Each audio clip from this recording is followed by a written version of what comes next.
Welcome all of you. Dear students, I taught you first, second, third and fourth paragraph in the last video, and now I am going to teach you paragraph number 5th.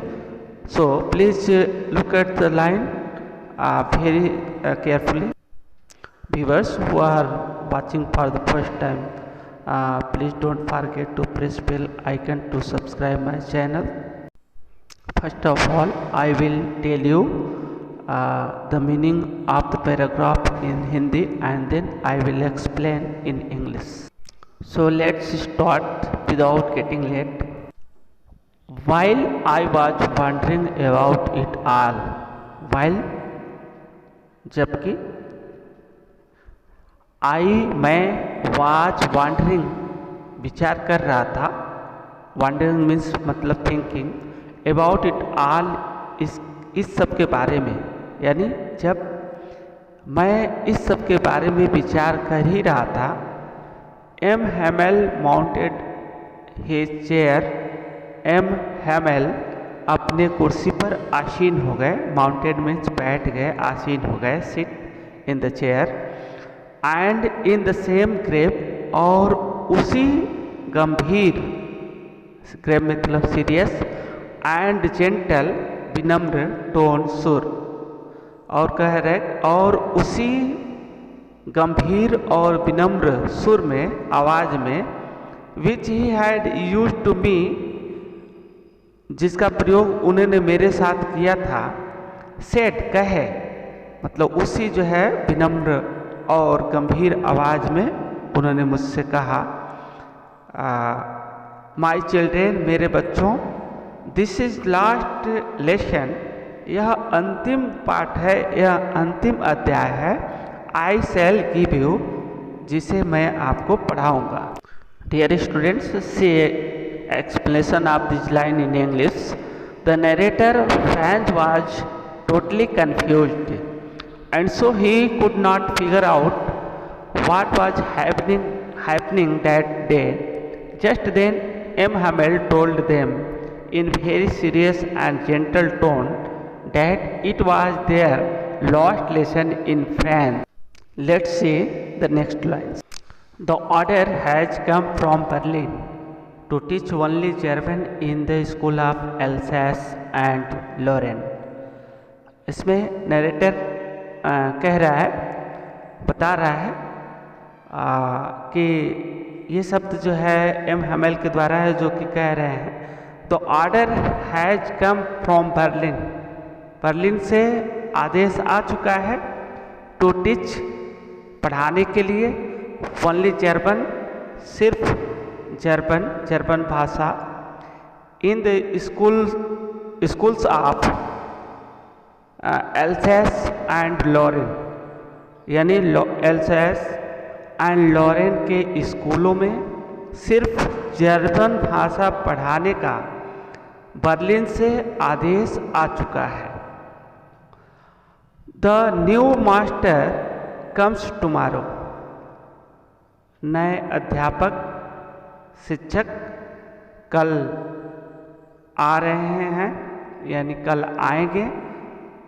यहाँ पे present indefinite tense का प्रयोग हुआ है future time के लिए, जिसमें यह ऐसा तब होता है जब मतलब किसी भी चीज़ का होने का जो है 90% से अधिक जो है आशा रहती है, वहाँ पे जो है प्रेजेंट टेंस का प्रयोग होता है. जैसे कल प्रधानमंत्री आएंगे, तो यहाँ पे फिक्स है 90% से ज़्यादा उम्मीद है, इसलिए ऐसे जगहों पर जो है फ्यूचर टेंस का प्रयोग होता है, प्रेजेंट इंडेफिनिट टेंस का प्रयोग होता है, जबकि जो टाइम उसका होता है वो जो फ्यूचर टेंस में होता है.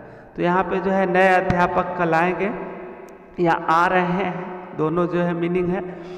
This is your last French lesson, यह आपका फ्रेंच भाषा में अंतिम पाठ है, मतलब जो मैं कुछ आपको पढ़ाऊंगा यह आज जो है मतलब फ्रेंच भाषा में वह जो है आज अंतिम दिन है. इसके बाद से जो है मतलब फ्रेंच भाषा की पढ़ाई नहीं होगी, क्योंकि जो है आर्डर आ चुका है कि सिर्फ जर्मन भाषा की ही पढ़ाई होगी। इसलिए जो है यह लेसन जो है अंतिम जो है आपके लिए है। I want you to be very attentive. मैं आप सबसे चाहता हूँ कि बहुत ही एकाग्र रहें, मतलब जो भी कुछ मैं पढ़ाऊँ आपको बहुत ही ध्यानपूर्वक सुने। Please see the explanation in English of this lines. The Persians in the Berlin had issued an order that French language would no longer be taught in the schools of Alsace and Lorraine. The German teacher would arrive the next day. As this was the last lesson in the French, he wanted them to pay attention very carefully. Please say the next lines. What a thunderclap! Thunderclap means used in the comparison to refer to something startling or unexpected। मतलब कोई ऐसी जो है चीज़ जो चौंका देने वाली हो या जो है अनएक्सपेक्टेड हैपेंड हो, बिना उम्मीद किए हुए जो घटित हो, उसको थंडर क्लैप कहते हैं। जैसे बिजली की जो है कड़कड़ाहट जो होती है अनएक्सपेक्टेड होती है, अचानक आती है और जो है चौंका देती है। उसी तरह से what a thunder clap these words were to me. Narrator यहाँ पे कह रहा है कि ये शब्द मेरे लिए बिजली के कड़कड़ाहट की तरह से थे। मतलब व्हाट अ थंडर क्लैप, यहाँ पे जो है विस्मय बोधक का प्रयोग हुआ है। बहुत ही आश्चर्य के साथ ये लाइन कही जा रही है कि ये शब्द मेरे लिए बिजली की कड़कड़ाहट की तरह से थे। On the wretches, no sorry, oh the wretches मतलब हाय अभागे लोग। द रेचेज मतलब अभागे लोग। यहाँ पे here it refers to unfortunate happening, कुछ दुर्भाग्यपूर्ण होने के तरफ जो है ये रिफर्स करता है, संकेत करता है। तो हाय अभागे लोग, That was what they had put at the town hall। यह वही चीज़ था जिसे वे लोग टाउन हॉल पर लगा दिए थे। यानी यहाँ पे अब जो है नरेटर को पूरी तरह से समझ में आ गया था कि this was the news that they has stuck on the bulletin board of the town hall. मतलब समझ गए थे कि यही न्यूज़ था, यही समाचार था जिसको टाउन हॉल के बुलेटिन बोर्ड पर उन्होंने चिपका दिया था, लगा दिया था, जिसकी वजह से लोग वहाँ पे खड़े थे। Please see the explanation of this lines in English. French was shocked to know that he could not learn French any longer and how he knew the latest news that had been put at the bulletin board of the town hall. See the next lines. My lost French lesson। अभी फिर बहुत ही आश्चर्य के साथ line कही जा रही है। My lost French lesson, French भाषा का यह मेरा अंतिम पाठ। Why? क्यों? I hardly knew how to write। मैं मुश्किल से ही लिखना सीख पाया था। I should never learn any more. और कह रहा है नरेटर, मैं और अधिक इसे नहीं सीख पाऊंगा, कभी भी इसे और नहीं सीख पाऊंगा। आई मस्ट स्टॉप देयर, मुझे वहीं रुक जाना होगा। ओह अरे, how sorry I was for not learning my lesson. मतलब मैं अपने अध्याय को न पढ़ के, न जो है पढ़ के, और फॉर सीकिंग बर्ड्स एग्स, और पक्षियों के अंडों को ढूंढने में, ढूंढ करके, and going sliding on the सार, और सार रिवर पर फिसल करके मैं कितना जो है दुखी था। फिर से देखिए, हाउ सॉरी आई वाज, मैं कितना दुखी था। For not learning my lesson, मतलब अपने पाठ को न याद करके, न पढ़ करके मैं कितना दुखी था। और किसके लिए दुखी था? फॉर सीकिंग बर्ड्स एग्स, और पक्षियों के जो है अंडे जो है ढूंढने के लिए।